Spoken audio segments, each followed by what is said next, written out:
정치권 소식 하나 더 짚어보도록 하겠습니다.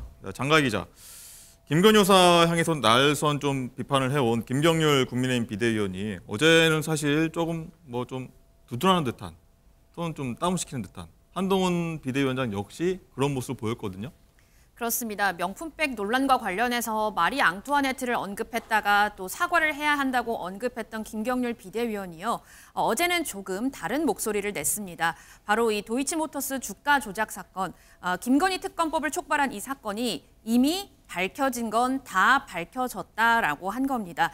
하지만 사실 과거 비대위 회의를 한번 찬찬히 살펴보면 명품백 논란이 아닌 이번 이 특검과 관련해서는요. 10년 전 주식 거래 내역을 정쟁의 도구로 삼아서 20명의 특별검사를 선임할 일인가라는 등 부정적인 입장을 펴면서 사실 이 사건과 관련해서는 김 여사를 옹호해 오긴 했습니다.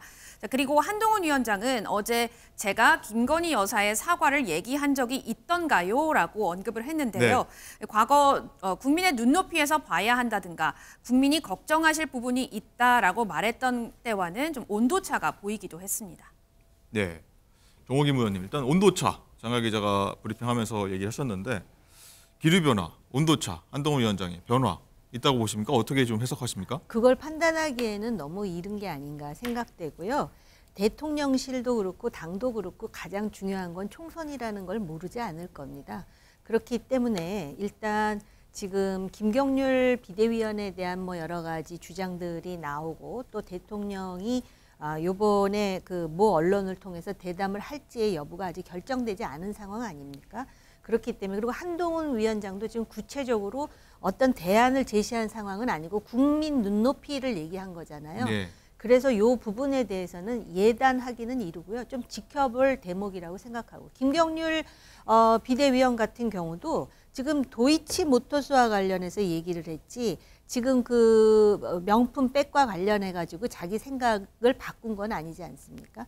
지켜봐야 될 부분입니다. 네, 강성필 부대변인은 어떻게 보십니까? 이런 상황들 바뀌는 문제 어떻게 보십니까?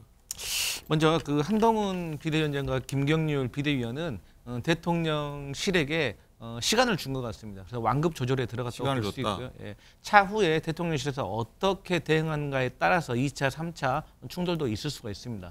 그리고 마지막으로 그 김경률 비대위원이 도이치모터스와 관련해서 다 밝혀졌다라는 것에 대해서 저희 민주당 법률위 같은 경우는 네. 도이치모터스 주가 조작을 1차와 2차로 나눌 수가 있는데 1차와 2차에 모두 김건희 여사와 김건희 여사의 모친의 계좌가 활용된 정황이 권오수 도이치모터스 회장 1심 판결문에 나와 있기 때문에 더 밝혀야 될 문제가 분명히 있다라는 입장을 추가로 알려드립니다. 네, 그렇군요. 김경률 비대위원 좀 더 들어가 보자면 윤 대통령하고 한 위원장 봉합 뒤에 일단 덮었다는 얘기도 나오는데 일단 고개를 숙인 것이다 이런 분석이 김경률 비대위원에 나오는데 강성필 부대변인은 좀 어떻게 해석하십니까 이 부분은? 그런데 저는 그 김경률 비대위원이 봉합이 되었는지는 저는 잘 모르겠습니다. 근데 그분의 평소 인성을 좀 보면 확실히 거침없는 스타일인 것 같습니다. 예. 그렇기 때문에 또한 이 한동훈 비대위원장의 상징성이 돼버리지 않았겠습니까? 그리고 한동훈 비대위원장과 김경률 비대위원이 사실 저희 민주당이 보기로서도 옳은 길로 가고 있다고 봅니다. 물론 이분들이 옳은 길로 가면 저희 민주당은 선거에서 불리해질 수도 있겠지만 그럼에도 불구하고 대통령실의 올바른 결단을 촉구하는 그런 모습은 분명히 좋아 보인다 이렇게 말씀드리겠습니다. 알겠습니다. 자, 이런 가운데서요. 이 윤 대통령하고 한동훈 비대위원장 충돌 여파로 인해서 예비 국회의원 총선 예비 후보자들 사이에서도 야, 이제 윤 대통령을 앞세워서 내 홍보를 해야 되는 거야? 한동훈 위원장 홍보해야 되는 거야? 좀 헷갈리고 있다고 하는데 이건 변호사님 한번 정리 좀 해주시죠. 네, 예비 후보들이요. 도대체 누구 사진을 걸어야 되냐 이것 때문에 혼란을 겪고 있다고 합니다. 한 중앙당 당직자는요. 어제 인터뷰에서 지난 주말을 기점으로 해서 각 당협에서 누구 얼굴을 내걸어야 하는지 문의가 빗발쳤다고 하고요. 그런데 당에서는 어떠한 지침을 내릴 수가 없으니 이 부분에 대한 뚜렷한 답변을 못하는 실정이라고 합니다. 그래서 실제로는 이 총선을 준비 중인 이 국민의힘 이 예비 후보들은 각자 도생하고 있는데요. 대전에 출마를 희망하는 희망자 같은 경우에는 최근에 한 위원장과 같이 찍은 사진을 이 SNS에 메인 사진으로 걸었다가 네. 윤 대통령과 한 위원장 충돌 이후에 갑자기 윤 대통령 사진으로 바꾸는 그런 해프닝도 있었습니다. 네, 그런데 아직까지는요. 많은 예비 후보들이 한 위원장의 사진을 이제 대문 사진으로 그렇게 한 것이 더 대다수인 지금 상황이고요. 한 가지 말씀드리고 싶은 부분은 국민의힘 홍보국에서 이 최근에 설 홍보물로 한동훈 기념품, 이 한 위원장의 친필과 이 캐리커처로 만든 이 해당 기념품을 배포하려고 했지만 이 부분이 또 선거법 위반의 소지도 있고 또 한 위원장에게 부담이 될 것 같아서 이러한 배포 계획 중단했다라고 밝히기도 했습니다. 그렇군요. 총선이 얼마나 그분들한테 중요하겠습니까? 절실할 테니까 경선도 그렇고 당선까지 가는 게 그렇고요. 일단 정 의원님 어떻게 보십니까? 누구를 지금 앞세우는 게 더 그 예비 후보 입장에서요.